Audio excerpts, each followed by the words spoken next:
So a very important name came back to me. I forgot it when I was talking about the Underground Railroad. I kept thinking Sojourner, but it's Harriet Tubman.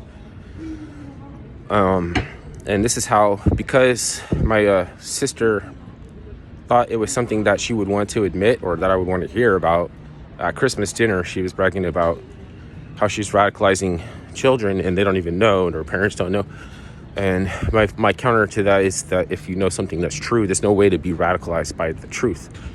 So when I want to go into is that there was a lot more presence of black men in power in before the Reconstruction, in politics, in business, landowners. So when Harriet Tubman freed a lot of slaves, she became sought after by Grant's troops or Grant's forces. He wanted to make her like the spokesperson, like someone who co-signed, like someone who endorsed. So he wanted the endorsement, and she had no way of knowing.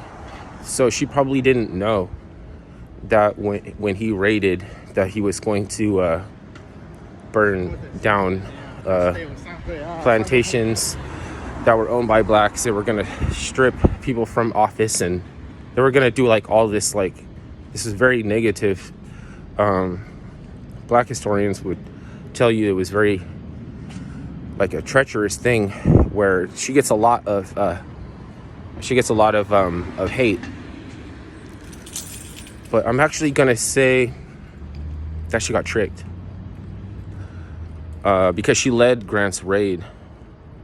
She was signed on as a spy for the federal troops, and she led Grant's raid. But they did not care about freeing any slaves. They were there to burn black businesses and strip people from power. And they did it in her name. So she's not resting in peace, but that doesn't mean, like, in a way, like, she's like a bad person. You know what I mean? Like, I don't think anybody can rest in peace if they died violently. Just dying violently doesn't make you a bad person. But I don't think you're resting in peace.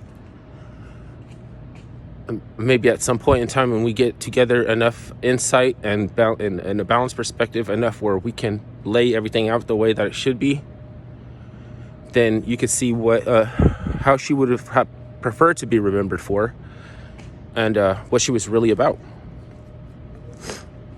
Because now you got black historians saying nothing good about her, and then you have white people saying that, must be in heaven. You know what I mean? Like, she must be, like, and they're new at this shit, just starting. Okay, you have to imagine Harriet Tubman had a whole life of worth of it that she could rest, finally, it's over, you know what I mean? Like, but, that didn't happen. She's not resting in peace. And your little new ass, who's new to this, who probably doesn't even know anything, thinks that you're supposed to be here radicalizing children without their parents knowing, and then that's gonna make us happy. Like, when you tell us at Christmas dinner, like, we're gonna be like, oh, we're proud. This is just a big mess. This is a big mess. And it seems we've been fine, the whole time, as messy as it has been. Like, we've always managed to get by. Oh my God. It's just I want to straighten that out, because like Martin Luther King and Malcolm X, they did a lot of things that to benefit me, right, society. But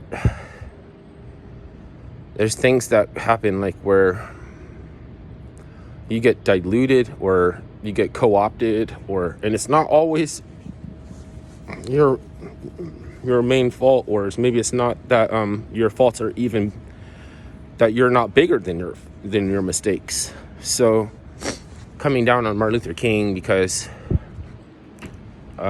some woman was convinced enough that he was a COINTELPRO, that she stabbed him, or he was cheating on his wife with men, or like a. And then Coretta Scott wasn't like the most revolutionary, you know, it's like as far as grifting, and you know, like Winnie Mandela, and or like even Nelson Mandela, like that wasn't the same Nelson Mandela that went to prison. Like how are you gonna end a legacy with a massive debacle, like on burning Christians and melting tires with fences wrapped around them or something? Shit is crazy.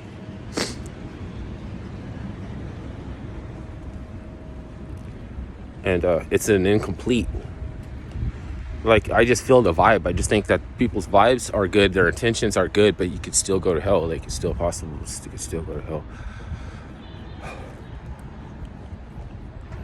Because, I mean, there's always going to be some shrewd bastard like Grant, like Ulysses Grant, or somebody who's going to know how to use you as a stepping stone.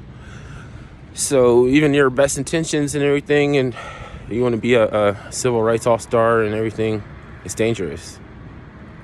Like, it's just treacherous. You might think that you got to the promised land and you're not even there. Like, you're being slowly digested underground by mycelium or something like that. It keeping you like in a dream state, you know, but you're not really there.